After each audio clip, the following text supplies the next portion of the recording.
Another weekend of official visits have wrapped up in Gainesville, and Florida lost a commit. Yeah, we're going to talk about what's going on here on Locked On Gators. You are Locked On Gators, your daily podcast on the Florida Gators. Part of the Locked On Podcast Network, your team every day.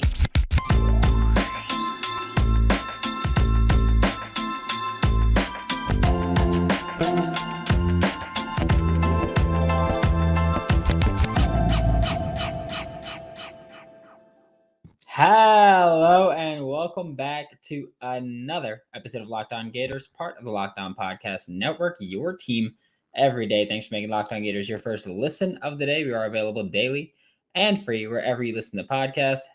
Happy Monday. I'm Brandon Olson. Find me on Twitter at WNS_Brandon. Find all my written work with Whole Nine Sports, Giants Country, NFL 33. Today's episode of Locked On Gators is brought to you by FanDuel Sportsbook, the official sportsbook of Locked On. Make every moment more. Visit FanDuel.com/lockedon to get started.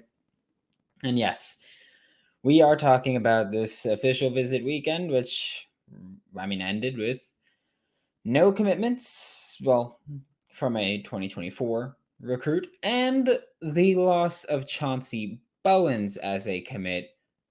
And I want to make this part abundantly clear. That's kind of been expected for a few weeks now. Like even I think it was 2 weeks ago, on this very show, on this channel, on Locked On Gators, Brian Smith said, he was like, hey, if I had to guess, I'd say Chauncey Bowens is going to flip from Florida to Georgia. And then it happened. But again, hear it from Brian yourself. Chauncey Bowens, who, of course, from the moment he committed, it was like, oh, great, he's a Gator. And then immediately after that, it was like all these other schools started coming in. And it's like, oh, he's a Gator for now, at least. How do you feel about Chauncey Bowens, at least for now, commitment to the Florida Gators? I think he's going to end up at Georgia. Straightforward. That's I know that's not what anybody wants to hear, but that's from people. I don't know him personally. I've met him. But from multiple people that would know that are around him, they think Georgia has the best odds to sign him. That's all I've got. But as good as he is, and when he walks up, he's like, holy, if there's somebody that looks better than Gibbs, it'd be Chauncey. I mean, those two, it's as good as it gets. Bowens is the broad-shouldered track kid that will plow you over. And if you've got pretty good size, you'll just say, the heck with it and run around you. It doesn't matter. So he's an NFL running back in the making. I think that there's a good chance that his recruitment will go down to signing day, and we'll find out, who, what, when, where, and why later. But right now it sounds like the Bulldogs have the edge regardless of this verbal commitment stuff, which we all know means very, very little.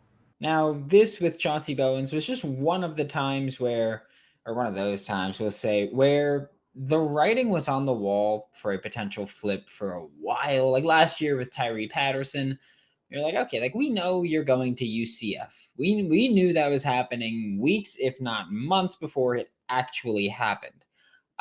That's kind of the same thing here with Chauncey Bowens. Like we kind of knew he was trending UGA. It was just a matter of when, not really if. That was one of those times, despite him saying he's 100% committed, which, look, I wish him the best of luck. I'm not one, even now that he's gotten, I'm best of luck to you, Chauncey. As long as you went to the place that you think is best for you, I wish nothing but the best for you. That's it. That's what I want. As long as you go to the place you think's right, I wish nothing for the best for you. I will say this seems like one of those times where it was more trolling than anything else. And if you're new here, welcome.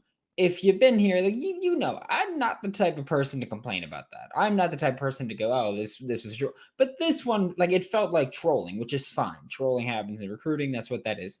But him saying, I'm 100% locked in, 5 days ago at this point?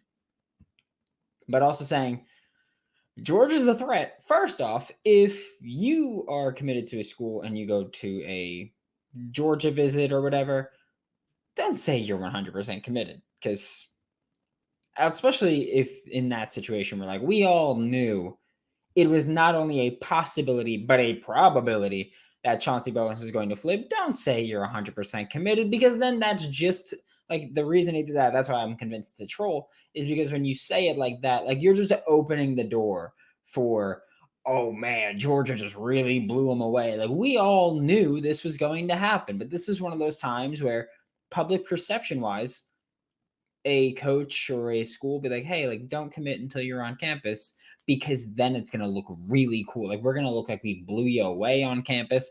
We're going to make it look like we just were so great. You had to commit right now. And then he shut down his commitment when initially he was supposed to visit next week in Gainesville, or this coming weekend in Gainesville. Ain't happening anymore. Or at least I'm assuming it's not happening anymore. Yesterday he tweeted, my recruitment is shut down. So apparently there's that. But yeah, there's a less than 0% chance that he was telling the truth when he said he's 100% committed, because that's just silly. You don't go, oh yeah, I'm 100% committed or 100% locked in. Georgia's a threat though, because if you're 100% locked in, they aren't a threat. Good job there though. But then there was a player that actually shut down their commitment, and is remaining committed to the Florida Gators, in Myles Graham. So on the flip side, you didn't earn a commit for the 2024 class. You did convince Myles Graham to shut down his recruitment completely, while also earning a late commitment to the 2023 transfer class in JUCO edge Quincy Ivory, who we will talk about probably tomorrow or Wednesday. But right now, focusing more on Myles Graham, because Myles Graham also said something that's kind of interesting in a good way. He's like, hey, Florida's going to pick up a few commitments soon. The issue, not issue, but like the fun part there is, what does he mean by soon? Because soon could mean this week. Soon can mean, by the end of summer. Like there's a lot of ways that can be interpreted. But Myles Graham locked in. Okay, so that's just another piece of the 2024 class that you have actually locked in here. So Myles Graham did his part. Billy Napier, Jay Bateman have him locked in. Adding Quincy Ivory. Look, you kind of, you were, I guess we'll say, neutral this weekend. Like you lost a 2024 commit, you gained a 2023 commit, you locked in a 2024 commit. Sure, neutral. There's no other way to say that, like Florida, at some point you have to lock in these 2024 commits while they're on campus if you can. But we know I'm also not the type of person to just react emotionally and cry because Florida didn't get a commitment here from a 2024 kid, but they did make progress. We'll talk about that in just a second. But first, today's episode of Locked On Gators is brought to you by FanDuel Sportsbook, America's #1 sportsbook. New customers, you get a no sweat first bet up to $2,500. That's up to $2,500 back in bonus bets if your first bet doesn't win. And I'm going to look this up real quick because Saturday, I'm a Mets fan, if you don't know. Saturday, there was a player that I like a lot that happened to hit a bomb. And it made me a lot of money because they gave a great boost, and I put it all on a Francisco Alvarez home run. And the odds after the boost, once I get there, the odds after the boost were plus 660. So fantastic. Started out plus 440, 50% boost, plus 660. Fantastic. All with FanDuel. So go to FanDuel.com/lockedon to learn more and earn more. Thanks again for making Locked On Gators your first listen of the day. We are available daily and free wherever you listen to podcasts. And like I said, we're talking about the 2024 official visits that were on campus this past weekend. We're starting off with Walter Matthews because he's one of the bigger names that were there. He's, also one of the bigger people who were there. But with Walter Matthews, it's down to USC. And just to make this abundantly clear, when I say USC, I mean the real one. Like the one that matters, the one that's relevant. The one that didn't just get swept by Florida in the Super Regional. That USC. I'm talking about the one on the West Coast, Southern California. And it's Florida competing for his commitment right now. That's it. Just those two schools. He's set to visit South Carolina this coming weekend, so the fake USC. But he openly was like, yeah, I'm probably going to cancel that one. Which, great, fantastic. Walter Matthews is someone who can come in, step in right away and play in line and would be a welcome addition to the tight end room. Which, again, like, I'm comfortable with the tight end room. Not going to turn down an influx of talent to anything, you know? But there is another tight end that was on campus this past weekend that I did want to talk about. It's not Caleb Odom. We will talk about him in just a second. But it's Eric Karner. Eric Karner is the next one I wanted to talk about. Because to me, like, I'll tell you straight up, he's the one tight end that was on campus this weekend, probably the one tight end in the entire 2024 class, where if Florida can add one and only one tight end, I want it to be Eric Karner. That's where I'm at. Like Florida, first of all, you established yourselves as the leaders here for Eric Karner. Great job. Like, that's fantastic. 2, that would give you a whole new area of recruitment. Like, Florida even recruiting him is not weird, but it's unusual. Florida doesn't really recruit the Chicago, Illinois area.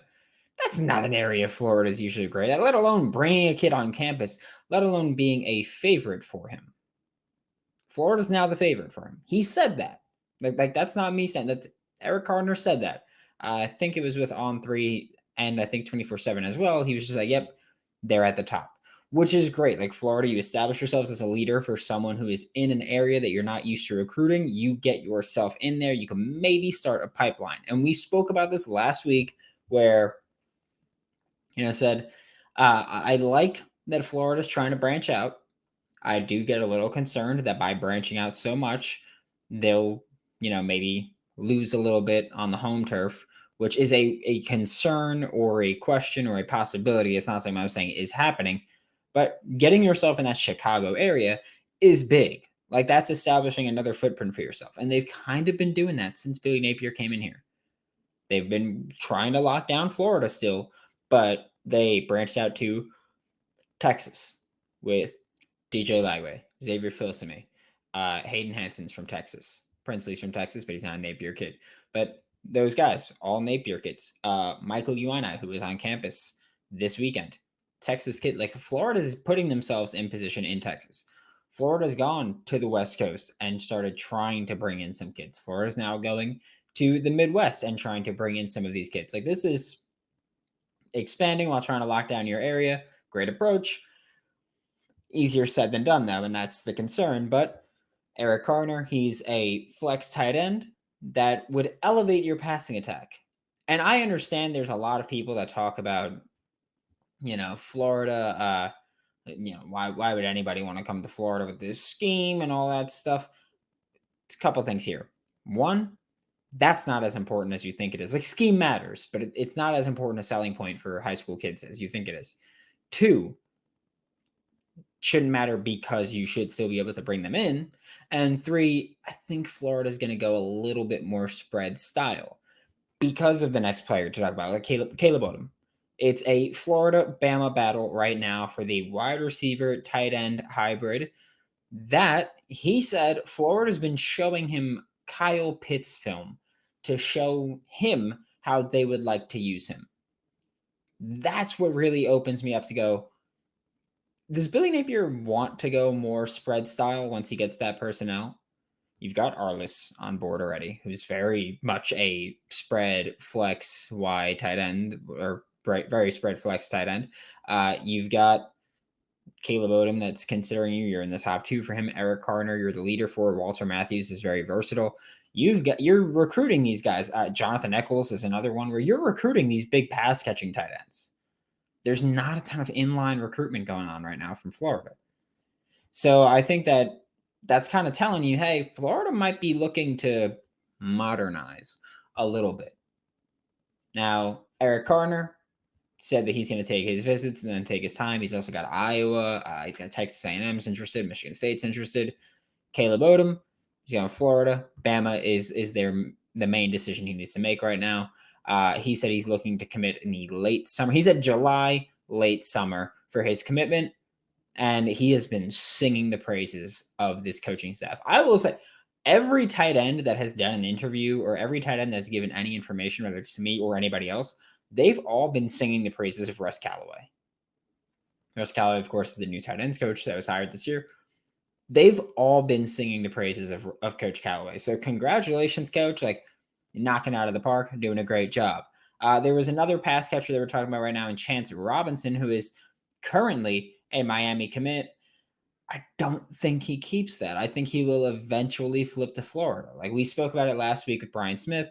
It's Florida, Miami, Penn State, but it's down to sticking with Miami or flipping to Florida now. And he's said that development is a big thing for him. If development is a big thing for him, you've got to feel pretty good about Florida's chances. I understand that there have been a lot of Florida Gators fans who have had questions about Billy Gonzalez's recruiting.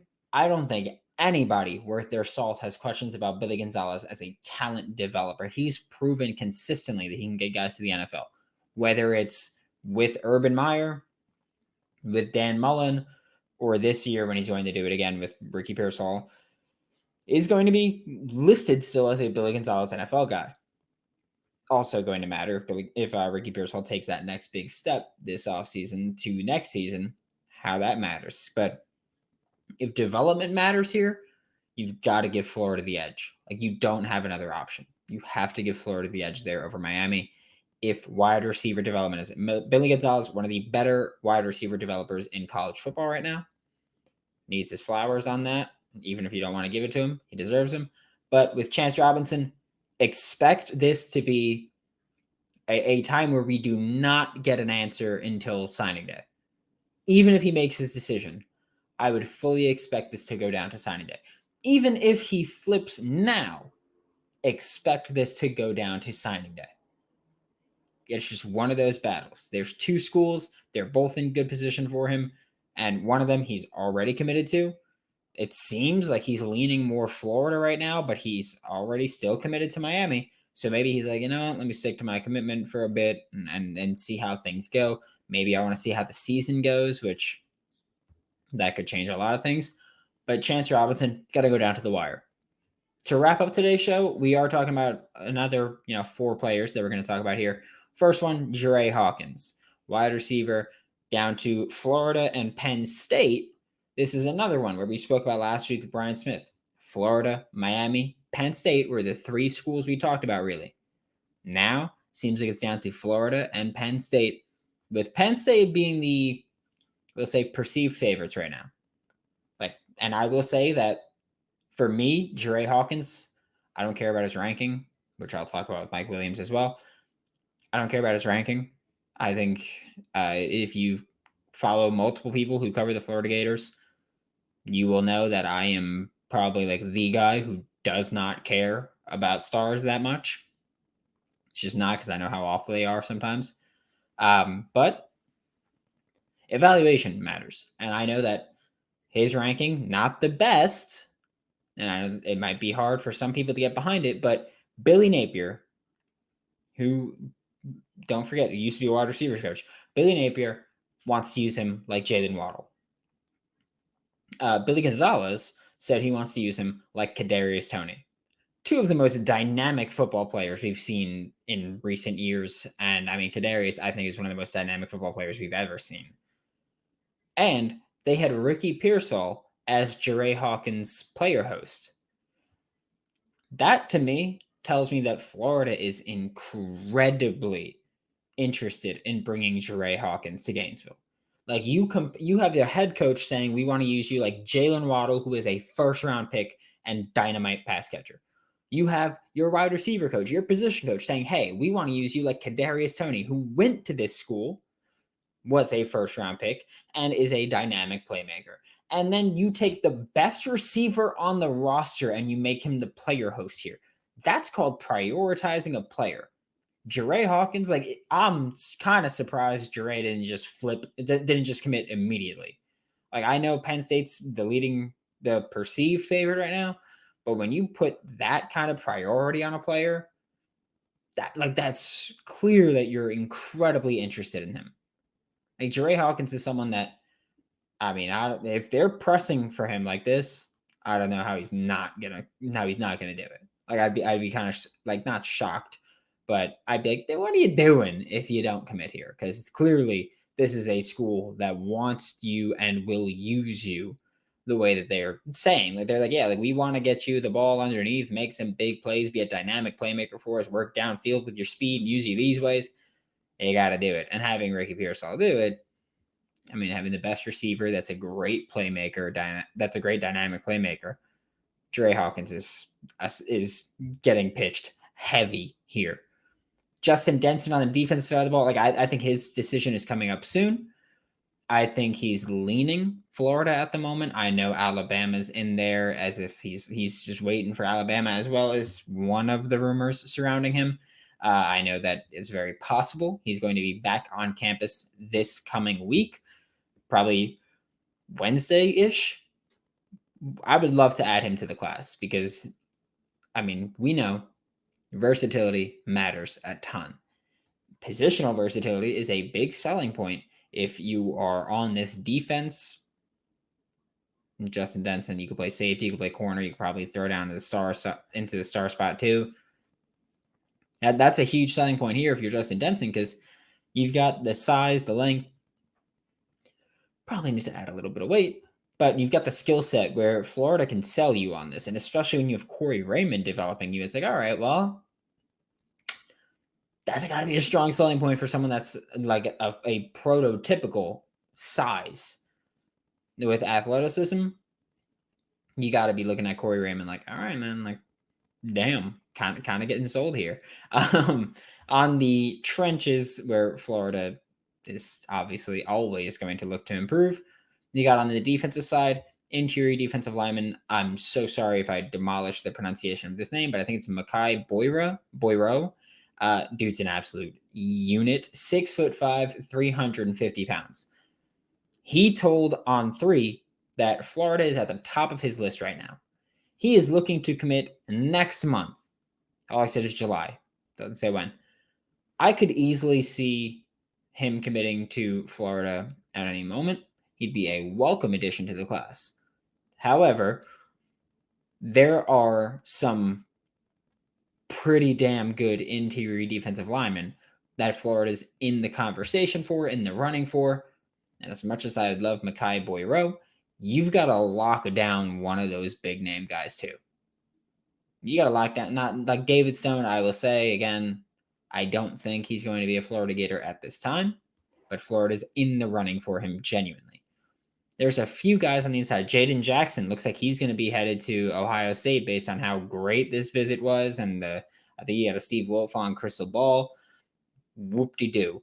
But this is one of those times where, Florida, like you got to lock in the big guys. You've got to win these trench battles, both in the sense of you need to win against other schools neighboring and that you need to win literally trench players here. Offensively, Mike Williams used to be committed to South Carolina. Fantastic size also at 6'5", 310 pounds. He's that kind of stereotypical size that Florida looks for in their offensive linemen. They look for the 6'5", they look for the long arms, they look for the big weight, like the large frame. They look for athleticism because, again, they're like, okay, we can mold you.